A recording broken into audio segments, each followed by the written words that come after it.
L'amour d'un père est aussi très important que l'amour d'une mère. Je suis Anne-Uriel Conan, bienvenue dans le confessionnal.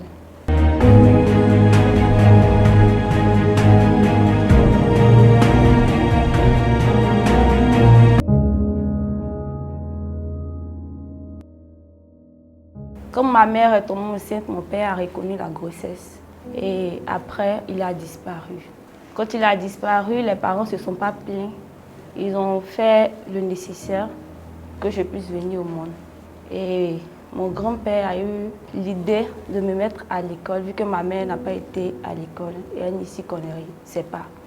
Et à 7 ans, j'ai été aussi payée au village. C'est dans cette optique que mon père est venu me chercher pour aller rester avec lui. Et étant là-bas, il a démissionné encore. C'est-à-dire qu'il m'a envoyé dans son autre foyer, là où il n'était pas. Il avait eu mes petits frères et autres, voilà, mais il n'était pas là. Il m'a laissé avec sa deuxième femme. À peine, même si on arrivait à le voir. Quand on dit que ton père est arrivé, que tu sors de la maison, il est déjà parti. Quand nos chaussures se coupaient, il n'y avait personne pour payer. On était dans 5 heures, on partait se laver et on revenait les pieds nus. C'était vraiment difficile, c'était très pénible. Et suite à ça, il y a eu une blessure. Ils m'ont envoyé une fois à l'hôpital soigner ma blessure. Et après ça, on ne l'a plus revu. Et quand ça a commencé à dégénérer, ma grand-mère a commencé à se plaindre du fait que j'étais une sorcière, que je ne sais pas, il y avait plein de trucs qui ne tenaient pas rond chez moi. Et quand ça a commencé à devenir insupportable, je partais à l'école, mes camarades se moquaient de moi, j'avais plus personne, je me promenais seule et vraiment, c'était pas très facile pour moi. J'ai failli même arrêter l'école, tout et autre, parce qu'il y avait trop de moqueries autour de moi. Et la plaie a tellement dégénéré au point où, si mon grand-père côté maternel n'avait pas intervenu, aujourd'hui je serais handicapée. Ma mère était à Abidjan, elle aussi elle avait disparu. Je n'avais plus de nouvelles de ma mère, tout et autre. Et une fois, je marchais sur la route et dit, ah Seigneur, pourquoi tu peux me punir autant? Parce que je n'ai pas mon père, je n'ai pas ma mère. Et tout le monde me tourne le dos. Vraiment, je ne sais pas comment faire. Je suis retournée chez ma grand-mère, tout et autres. Et mon grand-père a commencé à soigner la plaie.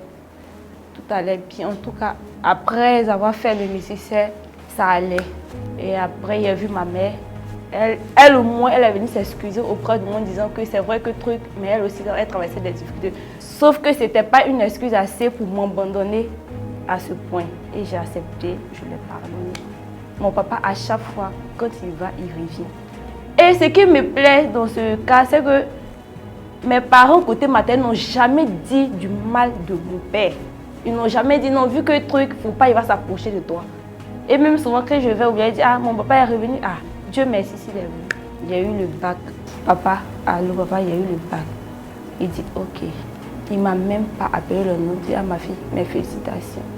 Quand encore j'ai pris sur moi, il est rappelé, j'étais malade, si je mourais là, tu n'allais pas savoir. Tu me négliges, c'est ceci, c'est cela. Il dit, ok. Moi, je suis fatiguée. Je suis tellement fatiguée, je suis épuisée, je suis à bout.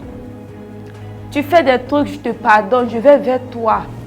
À cause de ce qu'il dit la Bible. Mais à chaque fois, tu trouves toujours des trucs. Et une fois, il a même dit que parmi tous ces enfants, je suis la plus méchante. J'ai pleuré tellement ce jour. C'est pas que je t'aime pas. Tu as refusé tellement de m'aimer à plusieurs reprises qu'aujourd'hui, je prends ça sur moi et je décide de ne plus courir après toi et je prends ça comme un sort. J'accepte mon sort. Si c'est comme ça que je dois vivre, sans l'amour d'un père, il n'y a pas de problème. Et papa, si tu vois ce message, j'aimerais te dire que c'est pas que je t'aime pas, je t'aime beaucoup, mais tu m'as refusé tellement l'amour que je voudrais qu'aujourd'hui, j'ai essayé de m'en passer. C'est pourquoi aujourd'hui, je ne veux plus causer avec toi. Je ne veux plus rien faire, je ne veux même plus avoir de tes nouvelles. Si tu vois ce message, sache que moi aussi je t'aime. De la même manière, tu m'aimes. Je ne te demande rien, même pas de l'argent. Je te demande juste de l'amour. À moi, tu n'as pas donné. À mes frères, tu n'as pas donné non plus. Qu'est-ce qu'on t'a fait?